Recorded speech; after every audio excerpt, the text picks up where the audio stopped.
Carolyn Bonanno, Communications Coordinator at Ruthmere, and welcome to Tea Time with Ruthmere. I enjoy quilting, and I'm by no means an expert. In fact, this is only the third quilt that I have made.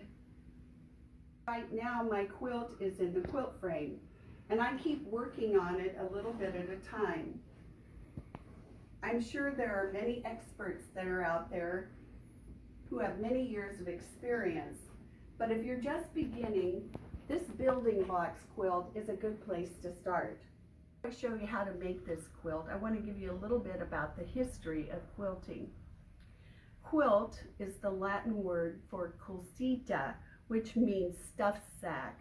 And quilting was born out of the necessity for warm clothing and for use in homes to protect with cold weather.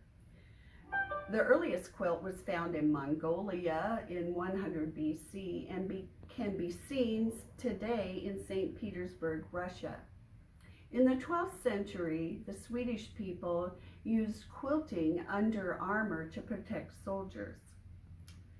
In the 1500s, when Europeans moved to the Americas, they brought quilting with them. And during the Revolutionary and Civil War, quilts were often sold to raise money to support the war effort. And during the Civil War, at times, quilts were used to mark safe houses for the Underground Railroad. In the 1850s, the Amish quilters became quite famous, and most of those early quilts were made with wool from sheep that the Amish had raised on their farms. Oftentimes, the fabric and the patterns were used to designate their specific community. Contemporary quilts involve long-arm machine quilting and computer programs. There are thousands of vendors and videos online that you can watch to teach yourself how to quilt. So what is the quilting connection to Ruthmere? For over 10 years, Ruthmere Museum has participated in the quilt gardens along the Heritage Trail, sponsored by the Convention and Visitors Bureau of Elkhart County. These county-wide quilts have brought many visitors to the community, and they feature different quilt patterns. And here are a few of Ruthmere's. 2016 Primary Colors Cross Canoe, 2017 Historic Founders Home, 2018 Simplistic Bow Tie, 2019 Festive Joseph's Coat, and the 2020 Ruth Chrysanthemum Quilt Garden. I'm beginning with 42 10-inch squares called Sensibility, purchased through Maywood Studios. And this is the fabric you're going to need. 3/4 of a yard 6-inch inner border, 1.25 yards for your 6-inch outer border, and for your backing fabric you're going to need 5 yards of 45-inch fabric. Now let's begin our beginner's quilt block. This is the quilt that we saw in the beginning of our video, and I wanted you all to see what it looks like when you can see all of it together. And this is what we're going to make today, are these quilt blocks. So now let's begin. So as we begin, you're going to take your 10-inch quilt blocks and lay them out so that we can make cuts on them. And our first cut is going to be 2.5 inches on the side, and using my rotary cutter we'll make that cut. Now we're going to take that piece of fabric that we have just cut and lay it aside. Now when you do this yourself, you're going to want to cut all your squares before you start, but since I'm doing a shortened video, I'm just going to cut a few to show you what we're doing. So now I'm going to take the fabric and I'm going to turn it a half a turn, line it up again, and I'm going to cut at 2.5 inches again using my rotary cutter. And once in a while you have to help it out. And we're going to lay that aside. We're going to take our 7-inch square that we now have after cutting 2.5 inches off of the top and 2.5 inches off of the side, and we're going to take our pieces. I'm going to take one of the top pieces, not the same fabric but different, and I'm going to lay it along the top, and I'm going to come over to my sewing machine, and I'm going to make a 1/4 inch seam. In all quilting, it's always a 1/4 inch because that's important, because when you put your quilt together, you want to make sure that all your little corners and seams meet.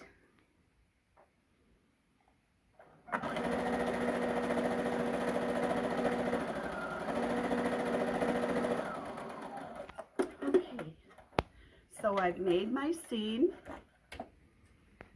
Come over, trim it off, and come over to my iron and press the seam out. I'm one of those people that sews and presses, sews and presses. My mother taught me that when I was in 4-H. So now we have our top piece, and now we're going to take one of the long pieces that we cut off the side, and we're going to use a different fabric, and we're going to place it right sides together, come over, and make my 1/4 inch seam again.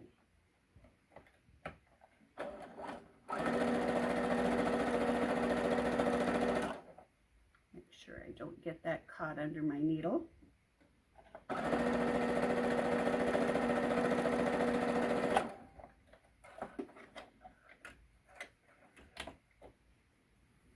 Trim it off again, the threads.